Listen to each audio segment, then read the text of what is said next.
देवाचार्य बृहस्पति जी ने अपने प्रिय शिष्य देवताओं को किस कारण त्याग दिया था? देवताओं ने अपने गुरुदेव का ऐसा कौन सा अपराध कर दिया था? आप कृपा करके मुझे बतलाइए। श्री सुखदेव जी ने कहा, राजन, इंद्र को त्रिलोकी का ऐश्वर्य पाकर घमंड हो गया था। इस घमंड के कारण वे धर्म मर्यादा का, सदाचार का उल्लंघन करने लगे थे। एक दिन की बात है, वे भरी सभा में अपनी पत्नी शची के साथ ऊंचे सिंहासन पर बैठे हुए थे। 49 मरुदगण, 8 वसु, 11 रुद्र, आदित्य, ऋभुगण, विश्वदेव, साध्यगण और दोनों अश्विनी कुमार उनकी सेवा में उपस्थित थे। सिद्ध, चारण, गंधर्व, ब्रह्मवादी मुनिगण, विद्याधर, अप्सराएं, किन्नर, पक्षी और नाग उनकी सेवा और स्तुति कर रहे थे। सब और ललित स्वर से देवराज इंद्र की कीर्ति का गान हो रहा था। ऊपर की ओर चंद्रमंडल के समान सुंदर श्वेत छत्र शोभायमान था। चमर, पंखे आदि महाराजोचित सामग्रियां यथा स्थान सुसज्जित थी। इस दिव्य समाज में देवराज बड़े ही सुशोभित हो रहे थे। इसी समय देवराज इंद्र और समस्त देवताओं के परम आचार्य बृहस्पति जी वहां आए। उन्हें सुर असुर सभी नमस्कार करते हैं। इंद्र ने देख लिया कि वे सभा में आए हैं, परंतु वे न तो खड़े हुए और न आसन आदि देकर गुरु का सत्कार ही किया। यहाँ तक कि वे अपने आसन से हिले डुले तक नहीं थे। त्रिकालदर्शी समर्थ बृहस्पति जी ने देखा कि यह ऐश्वर्य मद का दोष है। बस वे झटपट वहां से निकलकर चुपचाप अपने घर चले आए। परीक्षित, उसी समय देवराज इंद्र को चेत हुआ। वे समझ गए कि मैंने अपने गुरुदेव की अवहेलना की है। वे भरी सभा में स्वयं ही अपनी निंदा करने लगे। हाय हाय, बड़े खेद की बात है कि भरी सभा में मूर्खतावश मैंने ऐश्वर्य के नशे में चूर होकर अपने गुरुदेव का तिरस्कार कर दिया। सचमुच मेरा यह कर्म अत्यंत निंदनीय है। भला कौन विवेकी पुरुष इस स्वर्ग की राज्य लक्ष्मी को पाने की इच्छा करेगा? देखो तो सही, आज इसी ने मुझ देवराज को भी असुरों के से रजोगुणी भाव से भर दिया। जो लोग यह कहते हैं कि सार्वभौम राज सिंहासन पर बैठा हुआ सम्राट किसी के आने पर राज सिंहासन से न उठे, वे धर्म का वास्तविक स्वरूप नहीं जानते। ऐसा उपदेश करने वाले कुमार्ग की ओर ले जाने वाले हैं। वे स्वयं घोर नरक में गिरते हैं। उनकी बात पर जो लोग विश्वास करते हैं वे पत्थर की नाव की तरह डूब जाते हैं। मेरे गुरुदेव बृहस्पति जी ज्ञान के अथाह समुद्र हैं। मैंने बड़ी शठुता की। अब मैं उनके चरणों में अपना माथा टेक कर उन्हें मनाऊंगा। परीक्षित, देवराज इंद्र इस प्रकार सोच ही रहे थे कि भगवान बृहस्पति जी अपने घर से निकलकर योग बल से अंतर्धान हो गए। देवराज इंद्र ने अपने गुरुदेव को बहुत ढूंढवाया, परंतु उनका कहीं पता न चला। तब वे गुरु के बिना अपने को सुरक्षित न समझकर देवताओं के साथ अपनी बुद्धि के अनुसार स्वर्ग की रक्षा का उपाय सोचने लगे, परंतु वे कुछ भी सोच न सके। उनका चित्त अशांत ही बना रहा। परीक्षित, दैत्यों को भी देवगुरु बृहस्पति और देवराज इंद्र की अनबन का पता लग गया। तब उन मदोन्मत्त और आतताई असुरों ने अपने गुरु शुक्राचार्य के आदेशानुसार देवताओं पर विजय पाने के लिए धावा बोल दिया। उन्होंने देवताओं पर इतने तीखे तीखे बाणों की वर्षा की कि उनके मस्तक, जंगा, बाहु आदि अंग कट कट कर गिरने लगे। तब इंद्र के साथ सभी देवता सिर झुकाकर ब्रह्मा जी की शरण में गए। स्वयंभू एवं समर्थ ब्रह्मा जी ने देखा कि देवताओं की तो सचमुच बड़ी दुर्दशा हो रही है। अतः उनका हृदय अत्यंत करुणा से भर गया। वे देवताओं को धीरज बंधाते हुए कहने लगे। ब्रह्मा जी ने कहा, देवताओं, यह बड़े खेद की बात है। सचमुच तुम लोगों ने बहुत बुरा काम किया। हरे हरे, तुम लोगों ने ऐश्वर्य के मद से अंधे होकर ब्रह्मज्ञानी, वेदज्ञ और संयमी ब्राह्मणी का सत्कार नहीं किया। देवताओं, तुम्हारी उसी अनीति का यह फल है कि आज समृद्धिशाली होने पर भी तुम्हें अपने निर्बल शत्रुओं के सामने नीचा देखना पड़ा। देवराज, देखो, तुम्हारे शत्रु भी पहले अपने गुरुदेव शुक्राचार्य का तिरस्कार करने के कारण अत्यंत निर्बल हो गए थे, परंतु अब भक्ति भाव से उनकी आराधना करके वे फिर धन जन से संपन्न हो गए हैं। देवताओं, मुझे तो ऐसा मालूम पड़ रहा है कि शुक्राचार्य को अपना आराध्य देव मानने वाले ये दैत्य लोग कुछ दिनों में मेरा ब्रह्मलोक भी छीन लेंगे। भृगुवंशियों ने इन्हें अर्थशास्त्र की पूरी शिक्षा दे रखी है। ये जो कुछ करना चाहते हैं उसका भेद तुम लोगों को नहीं मिल पाता। उनकी सलाह बहुत गुप्त होती है। ऐसी स्थिति में स्वर्ग को तो समझते ही क्या है, वे चाहे जिस लोगों को जीत सकते हैं। सच है, जो श्रेष्ठ मनुष्य ब्राह्मण गोविंद और गौओं को अपना सर्वस्व मानते हैं और जिन पर उनकी कृपा होती है, उनका कभी अमंगल नहीं होता। इसलिए अब तुम लोग शीघ्र ही त्वष्टा के पुत्र विश्वरूप के पास जाओ और उन्हीं की सेवा करो। वे सच्चे ब्राह्मण, तपस्वी और संयमी हैं। यदि तुम लोग उनके असुरों के प्रति प्रेम को क्षमा कर सकोगे और उनका सम्मान करोगे तो वे तुम्हारा काम बना देंगे। श्री शुक्रदेव जी कहते हैं, परीक्षित, जब ब्रह्मा जी ने देवताओं से इस प्रकार कहा तब उनकी चिंता दूर हो गई। वे त्वष्टा के पुत्र विश्वरूप ऋषि के पास आए। विश्वरूप ऋषि के पास गए और उन्हें हृदय से लगाकर यूं कहने लगे। देवताओं ने कहा, बेटा विश्वरूप, तुम्हारा कल्याण हो। हम तुम्हारे आश्रम पर अतिथि के रूप में आए हैं। हम एक प्रकार से तुम्हारे पिता हैं, इसलिए तुम हम लोगों की समयोचित अभिलाषा पूर्ण करो। जिन्हें संतान हो गई हो, उन सत्पुत्रों का भी सबसे बड़ा धर्म यही है कि वे अपने पिता तथा अन्य गुरुजनों की सेवा करें। फिर जो ब्रह्मचारी है, उनके लिए तो कहना ही क्या है। बस आचार्य वेद की, पिता ब्रह्मा जी की, भाई इंद्र की और माता साक्षात पृथ्वी की मूर्ति होती है। इसी प्रकार बहिन दया की, अतिथि धर्म की, अभ्यागत अग्नि की और जगत के सभी प्राणी अपने आत्मा की ही मूर्ति, आत्मस्वरूप होते हैं।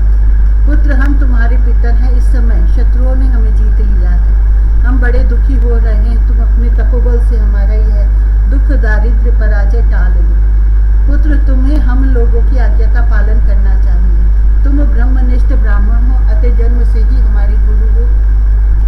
हम तुम्हें आचार्य के रूप में वर्ण करके तुम्हारी शक्ति से अनायास ही शत्रुओं पर विजय प्राप्त कर लेंगे। पुत्र, आवश्यकता पड़ने पर अपने से छोटों का पैर छूना भी निंदनीय नहीं है। वेद ज्ञान को छोड़कर केवल अवस्था बड़प्पन का कारण भी नहीं है। श्री शुकदेव जी कहते हैं, परीक्षित, जब देवताओं ने इस प्रकार विश्व रूप से पुरोहिती करने की प्रार्थना की, तब परम तपस्वी विश्व रूप ने प्रसन्न होकर उनसे अत्यंत प्रिय और मधुर शब्दों में कहा।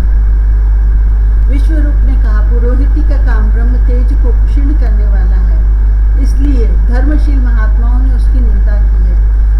किंतु आप मेरे स्वामी हैं और लोकेश्वर होकर भी मुझसे उसके लिए प्रार्थना कर रहे हैं। ऐसी स्थिति में मेरे जैसा व्यक्ति भला आप लोगों को कोरा जवाब कैसे दे सकता है। मैं तो आप लोगों का सेवक हूँ। आपकी आज्ञाओं का पालन करना ही मेरा स्वार्थ है। देवगण, हम अकिंचन हैं। खेती कट जाने पर अथवा अनाज की हाट उठ जाने पर उसमें से गिरे हुए कुछ दाने चुन लाते हैं और उसी से अपने देव कार्य तथा पितृ कार्य संपन्न कर लेते हैं। लोकपालों, इस प्रकार जब मेरी जीविका चल ही रही है, तब मैं पुरोहिती की निंदनीय वृत्ति क्यों करूं?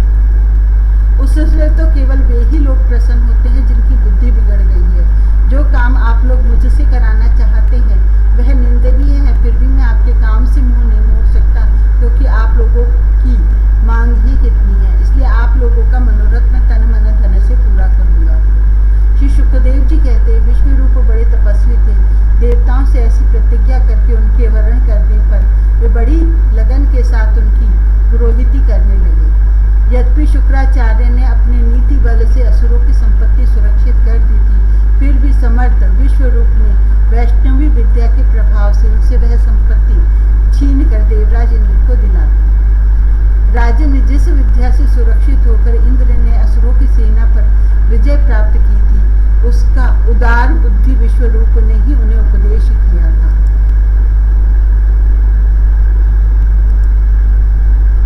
आठवां अध्याय, नारायण कवच का उपदेश। राजा परीक्षित ने पूछा, भगवान, देवराज इंद्र ने जिससे सुरक्षित होकर शत्रुओं की चतुरंगिणी सेना का खेल खेल में अनायास ही जीतकर त्रिलोकी की राज्य लक्ष्मी का उपभोग किया, आप उस नारायण कवच को मुझे सुनाए और यह भी बताया कि उन्होंने उससे सुरक्षित होकर रणभूमि में किस प्रकार आक्रमणकारी शत्रुओं पर विजय प्राप्त की। श्री शुकदेव जी ने कहा, परीक्षित, जब देवताओं ने विश्व रूप को पुरोहित बना लिया, तब देवराज इंद्र के प्रश्न करने पर विश्व रूप ने उन्हें नारायण कवच का उपदेश किया। तुम एकाग्र चित्त से उसका श्रवण करो। विश्व रूप ने कहा, देवराज इंद्र, भय का अवसर उपस्थित होने पर नारायण कवच धारण करके अपने शरीर की रक्षा कर लेनी चाहिए। उसकी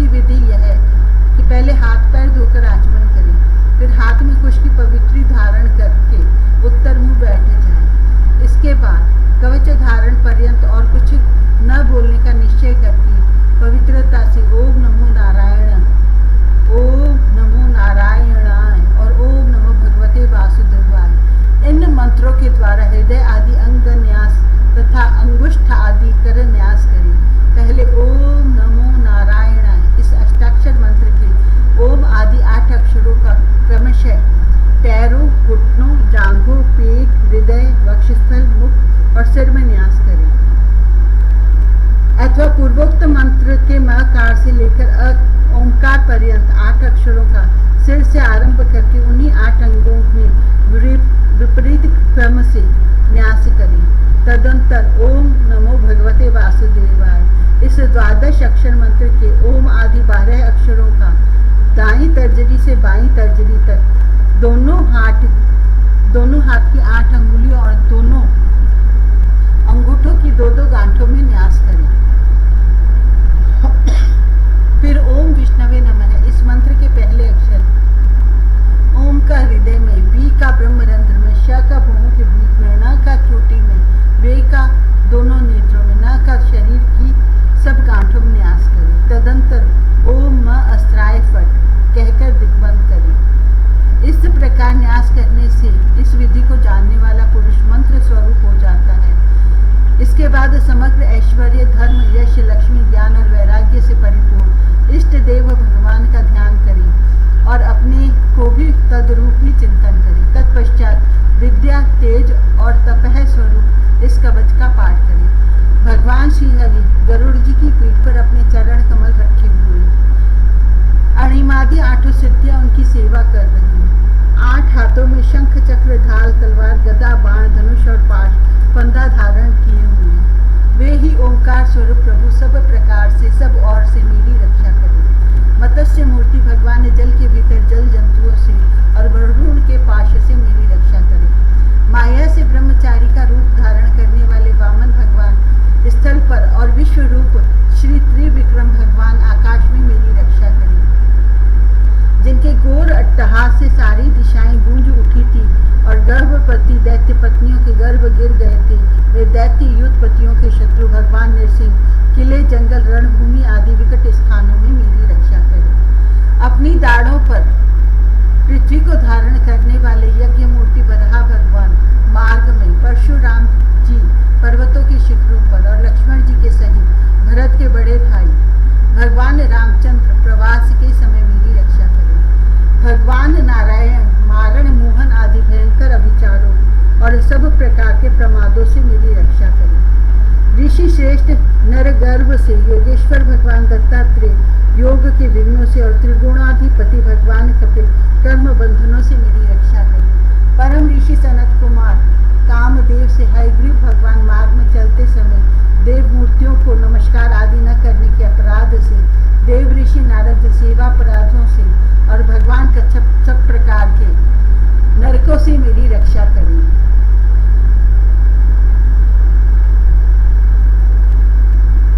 भगवान धन्वंतरी कुपत्य से, जितेंद्रिय भगवान ऋषभदेव सुख दुख आदि भयदायक द्वंद्वों से, यज्ञ भगवान लोकापवाद से, बलराम जी मनुष्यकृत कष्टों से और श्री शेष जी क्रोधवश नामक सर्पों के गण से मेरी रक्षा करें।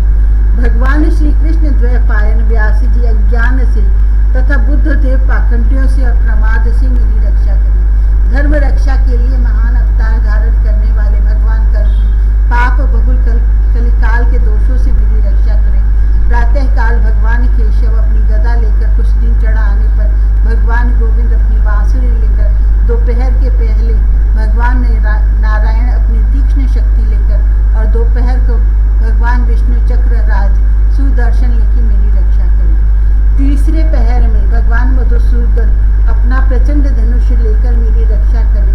सायंकाल में ब्रह्मा आदि त्रिमूर्तिधारी माधव सूर्यास्त के बाद ऋषिकेश, अर्धरात्रि के पूर्व तथा अर्धरात्रि के समय अकेले भगवान पद्मनाभ मेरी रक्षा करें। रात्रि के पिछले प्रहर में श्री वत्स लांछन श्रीहरि, उषा काल में खड़गधारी भगवान जनार्दन, सूर्योदय से पूर्व श्री दामोदर और संपूर्ण संध्याओं में काल मुक्ति भगवान विश्वेश्वर मेरी रक्षा करें। सुदर्शन, आपका आकार चक्र रथ के पहिए की तरह है। आपके किनारे का भाग प्रलयकालीन अग्नि के समान तीव्र है। आप भगवान की प्रेरणा से सब और घूमते रहते हैं। जैसे आग वायु की सहायता से सूखे घास फूस को जला डालती है, वैसे ही आप हमारी शत्रु सेना को शीघ्र से शीघ्र जला दीजिए। मौत की कथा, आपसे छूटने वाले चिंगारियों का स्पर्श वज्र के समान असह्य है। आप भगवान अजित की प्रिया हैं और मैं उनका सेवक हूँ, इसलिए आप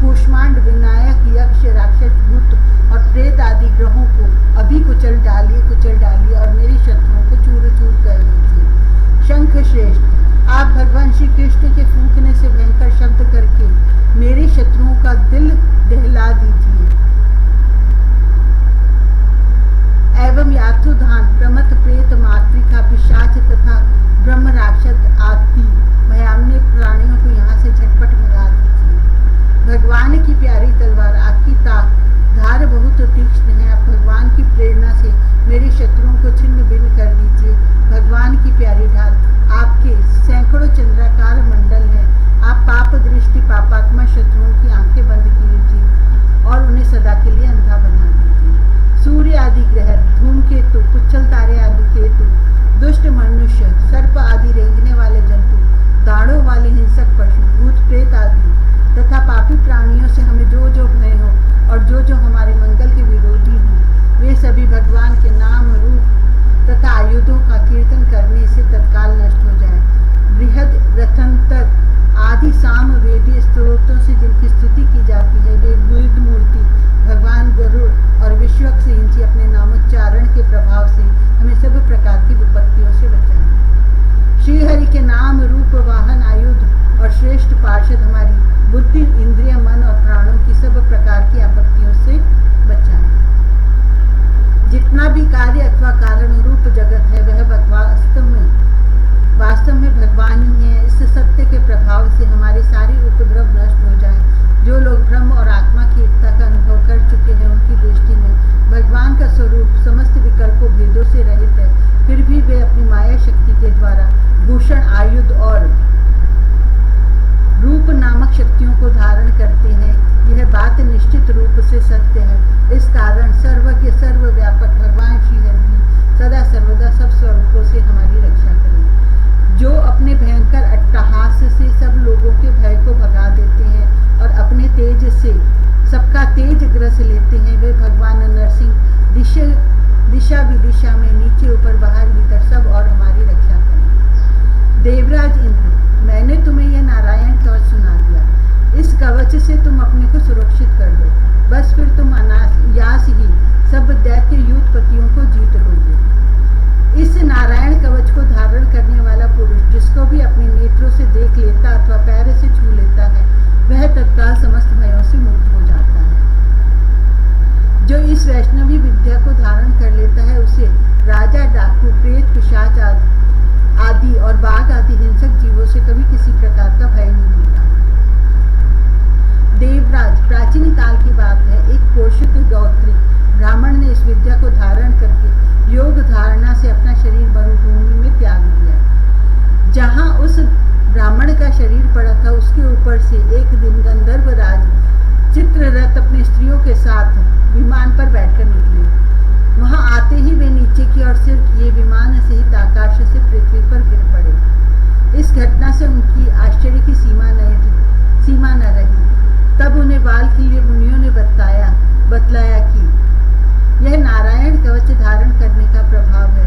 तब उन्होंने उस ब्राह्मण देवता की हड्डियों को ले जाकर पूर्व वाहिनी सरस्वती नदी में प्रवाहित कर दिया और फिर स्नान करके वे अपने लोगों को गए।